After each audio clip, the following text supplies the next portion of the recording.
This YouTube channel does not promote any violent, harmful, or illegal activities. All content provided by this channel is meant for an educational purpose only.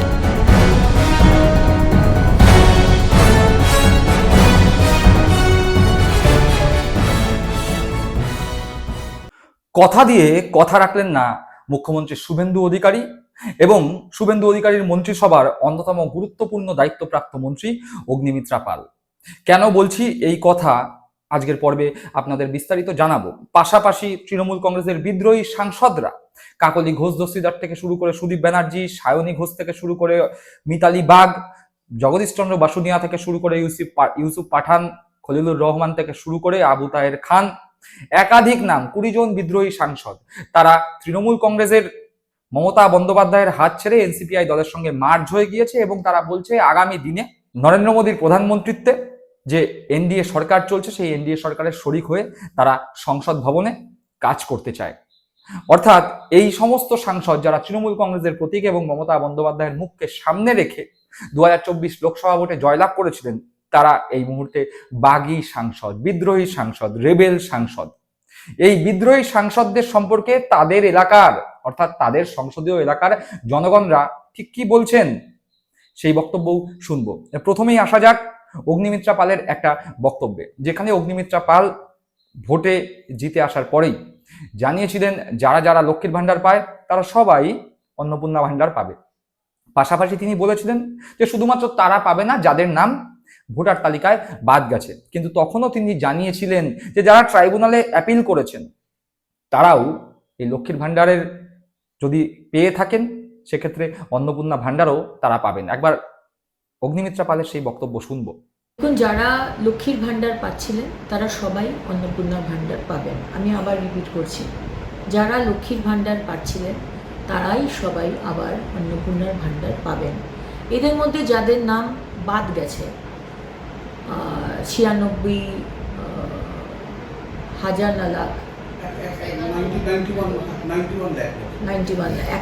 Lakh মতো, তাদের analysis হবে।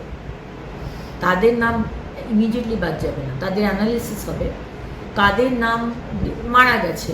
সে তো আর লক্ষ্মীর ভান্ডার বা অন্নপূর্ণার ভান্ডার, লক্ষ্মীর ভান্ডার পেয়ে এসছে, অন্নপূর্ণার ভান্ডার সে পাবে না।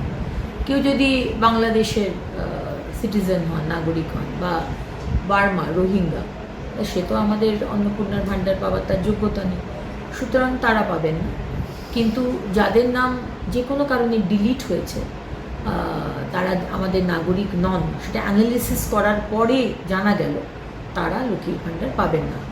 এর থেকে আলাদা করে রাখা হয়েছে যারা ট্রাইব্যুনালে আপিল করেছে, তাদের নাম কাটা গেছে এবং যারা ট্রাইব্যুনালে আপিল করেছে তারা কিন্তু এখনও লক্ষ্মীর ভান্ডার পাবেন।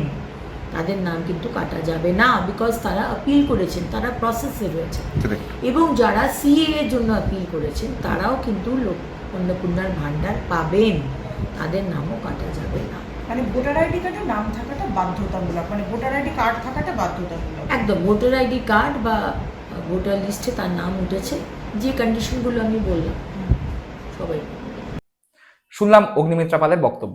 ঠিক এরপরেই আমরা গতকাল দেখতে পেলাম পশ্চিমবঙ্গ বিধানসভায় বিজেপি সরকারের প্রথম বাজেট অধিবেশন, এবং সেই বাজেট পড়তে গিয়ে অর্থমন্ত্রী স্বপন দাশগুপ্ত জানালেন যে লক্ষ্মীর ভান্ডারের বদলে যে অন্নপূর্ণা যোজনা বিজেপি সরকার চালু করেছে সেই অন্নপূর্ণা যোজনায় 3000 টাকা করে দেওয়া হবে। লক্ষ্মীর ভান্ডার কত টাকা করে দেওয়া হতো? 1500 টাকা এবং 1700 টাকা।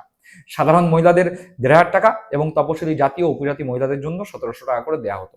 এখানে বলা হচ্ছে সাধারণ বা তপশিলি জাতি উপজাতি কোনো বিভেদ করা হচ্ছে না, প্রত্যেকের জন্যই সমান টাকা অর্থাৎ 3000 টাকা করে দেওয়া হচ্ছে এবং 36,000 কোটি টাকা এই বাজেটের জন্য রাখা হয়েছে, এই অন্নপূর্ণা ভান্ডার যোজনার জন্য রাখা হয়েছে। তৃণমূল কংগ্রেসের আমলে লক্ষ্মীর ভান্ডারের যোজনার জন্য বা লক্ষ্মীর ভান্ডার যে প্রকল্প তার জন্য কত টাকা বাজেট বরাদ্দ ছিল? বছরে 26,000 কোটি টাকা বাজেট বরাদ্দ ছিল।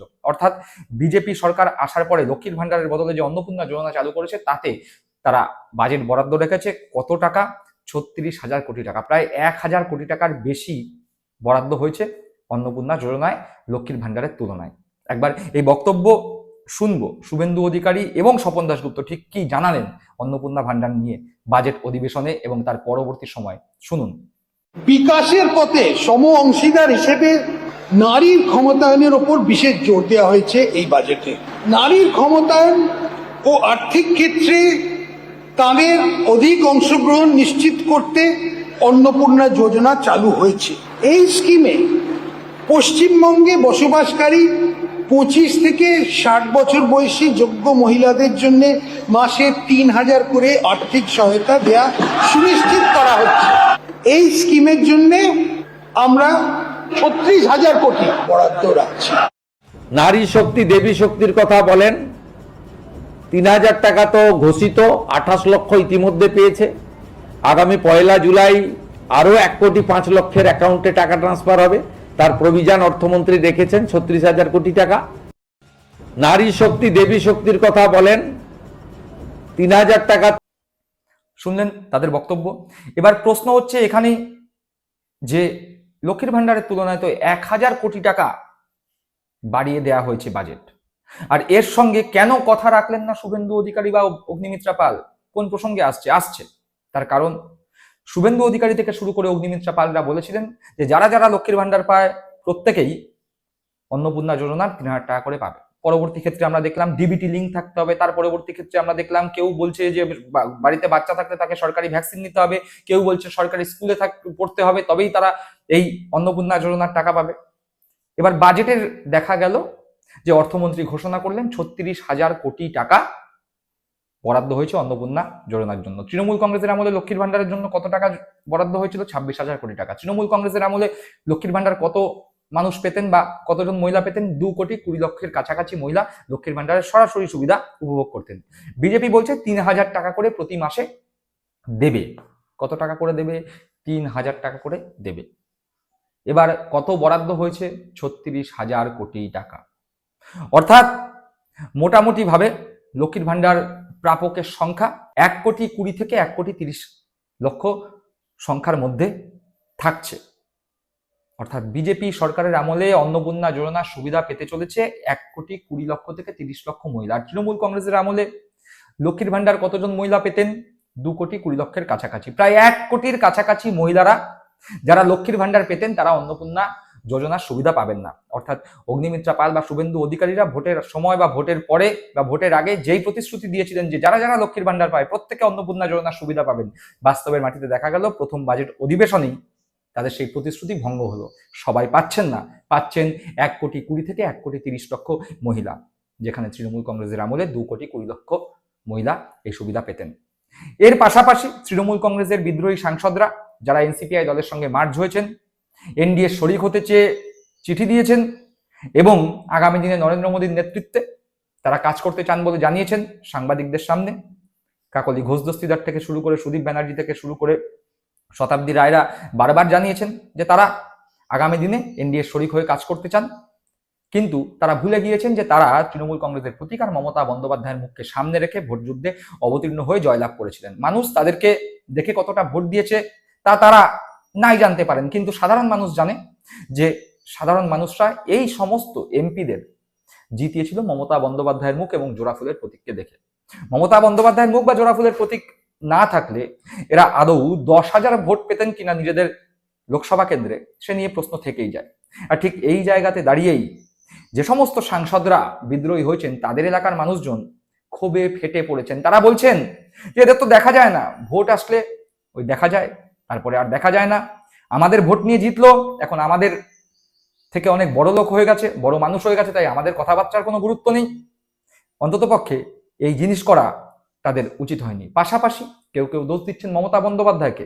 তারা বলছেন দলের মধ্যে প্রচুর বেনজল ঢুকেছিল, মমতা বন্দ্যোপাধ্যায় বুঝতে পারেননি। যদি বুঝতে পারতেন তাহলে এই দুর্দশা মমতা বন্দ্যোপাধ্যায়ের হতো না, এই দিন মমতা বন্দ্যোপাধ্যায়কে দেখতে হতো না। এই কথা এই সমস্ত বিদ্রোহী সাংসদ যারা তৃণমূল কংগ্রেস ছেড়ে এনসিপিআই এর সঙ্গে মার্জ হয়ে এনডিএর শরিক হতে চলেছেন তাদের সংসদীয় এলাকার মানুষজনের মতামতের মাধ্যমে উঠে এসছে। একবার সরাসরি সেই সমস্ত মতামত দেখুন। ওরা যা করবে সবই ঠিক আছে, কিন্তু আমরা সাধারণ মানুষ একটু ছোটোখাটো ভুল করলেই সেটা ভুল, এই তো হচ্ছে ব্যাপার। কিন্তু ওনার ব্যাপারে তো আমাদের ব্যক্তিগত মতামত দেওয়ার মতন কোনো রাইট নেই, কেন উনি এক টাইমে আমাদের এখানে সংসদ ছিলেন, আমাদের সাথেই ছিলেন, খুব ভালো মানুষ ছিলেন। হঠাৎ যে কেন এরকম করবে আমরাও নিজেরা বুঝতে পারিনি। তার জন্য খুব কষ্ট লাগে, আফসোস লাগে যে ওনার জন্য আমরা ইলেকশন করেছি, লড়াই করেছি, সব কিছু করেছি, কেন এখন আমরা নিঃস্ব হয়ে বসে আছি, আর কিছু করার নেই আমাদের। যাতে ভোটে জিতলেন, আমার মতে যাতে ভোটে জিতলেন ওই অনুসারে ওনাকে ওইখানে থাকতে হবে। দিদিকে নাম নিয়ে জিতলেন, এখন দিদিকে একটু কমজোর হয়ে গেলেন, তাহলে সব ছেড়ে ছেড়ে পালাচ্ছেন, ঠিক না, এটা ঠিক না। কোথাও গিয়ে কি আপনাদের ঠকানো হলো বলে মনে করছেন? আমাদের গিয়ে কী ঠকানো হবে? আরে আগেও এমনি ছিলাম, আজকেও যা আছে ওমনি আছে, ঠকানো আবার কি ঠকাবেন? আমার থাকলেও আমাদের কোনো এজ নেই, আর না থাকলেও কোনো নেই। ভালো চোখে নিচ্ছি না। কেন? না বলা মুশকিল, কিন্তু আমরা বিজেপি সাপোর্টার, কিন্তু আমরা চাই না অন্য কেউ দল ইম্প্যাক্টেড হয়ে আসুক। হাসফুল শিবিরে ছিলেন, এখন এনসিপিআইতে চলে গেলেন।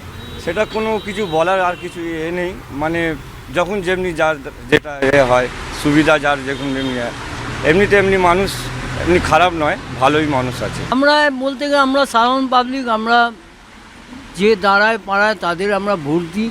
এবার এটা ওনার ব্যক্তিগত ব্যাপার, উনি এখন যেহেতু তৃণমূল, আমরা বলতে গেলে আমরা সাধারণ পাবলিক, আমরা যে দাঁড়ায় পাড়ায় তাদের আমরা ভোট দিই। এবার এটা ওনার ব্যক্তিগত ব্যাপার, উনি এখন যেহেতু তৃণমূল এখান থেকে বিদায় নিয়েছে, এবার উনি কেন ওনাদের সব নেতারাই আস্তে আস্তে এদিক ওদিক ছিটকে যাচ্ছে, উনিও হয়তো যেটা ভালো বুঝেছেন সেটা সেদিকে চলে গেছেন। এবার আমরা সাধারণ পাবলিক, আমরা তো এত ডিপলি ভাবি না, আর ডিপলি আমরা জানিও না যে উনি হঠাৎ এতে চলে গেছেন। এবার আমরা হয়তো দুদিন পরে জানতে পারবো, তখন হয়তো ভাববো যে এতদিন এমপিরাই এখন নিজেদের স্বার্থ ছাড়া অন্য কিছু আর বোঝে না, নিজেদের স্বার্থ যেখানে সেখানে তারা পালায়। কিন্তু সত্যি কথা বলতে কি, তৃণমূলের মধ্যে এত বেনজল ঢুকে গেছিল যে দিদি নিজে কোনো টের পায়নি, তার জন্যে আজকে দিদির এই সিচুয়েশন হয়েছে। দিদি যদি একটু শান্তি চলতো তাহলে কিন্তু দিদির এত ক্ষয়ক্ষতি হতো না। দিদি কিছু বুঝতে পারেনি, সবাইকে বিশ্বাস করে গেছেন, তার জন্য এই অবস্থা দিদির আজকে। যেখান থেকে জিতেছি ওখানে থাকা উচিত, আবার আবার আবার জিতবো, আবার হারবো, আবার ও তো লাগাই থাকে সবসময়। আজকে এরা আছেন এনসিপিআই, কালকে আবার কোথায় কি হবে বলা যায় না। এনসিপিআই হয় আবার ইলেকশনে লড়বে কি না, সে অবধি থাকবে কি না সেটা ভগবান জানে। কেন হয়েছেই, এটা একদম ধ্রুব সত্য কথা, এতে তো বলার কিছু নেই। ওনাকে দেখুন, আমরা সাধারণ মানুষ ইলেকশন ভোট দিয়ে দাঁড় করিয়েছি, আমাদের মতামত ছাড়া উনি এখন বড় হয়ে গেছেন, বড় মাপের মানুষ হয়ে গেছেন, ওনার মতামতের বিরুদ্ধে তো আর আমরা যেতে পারবো না, আমরা বড় জোর ভোটটা দিতে পারি। আমাদের কিছুই নেই, আমাদের হারাবার কিছু নেই, ওদের বরঞ্চ হারাবার থাকে। ওরা 5 বছরে একবার আসে, আমাকে দিন, আমাকে এ করুন, আমরা দেখবো, এ করবো। ওনাদের স্বার্থ ফুরিয়ে গেলে ওনারা সব ভুলে যাবে, ওনারা স্বার্থ ছাড়া এক পা হাঁটেন না। এই এমপি বলুন বা এমএলএ বলুন বা কাউন্সিলর বলুন, আমরা সাধারণ মানুষ, খালি আমাদের ভোট দিতে হয়। এই যে ভোট দিয়ে আমরা হয়তো কিছু নিজেদের কিছু হয়তো ব্যক্তিগত ব্যাপারে তার কাছে গেলে কিছু সাহায্য পাবো, কিন্তু এখন দেখছি ওনারা নিজেরা সাহায্যের জন্য ঘুরে বেড়াচ্ছে, আমাদের কি সাহায্য করবে? দেখলেন এই সমস্ত বিদ্রোহী সাংসদদের, সংসদীয় এলাকার মানুষরা ঠিক কি মনে করছে এই সমস্ত সাংসদদের সম্পর্কে। দর্শক বন্ধুরা, আজকের পর্ব সম্পর্কে আপনারা কি মনে করছেন অবশ্যই কমেন্ট বক্সে কমেন্ট করে জানাবেন। সকলে ভালো থাকবেন, সুস্থ থাকবেন। জয় হিন্দ, বন্দে মাতরম।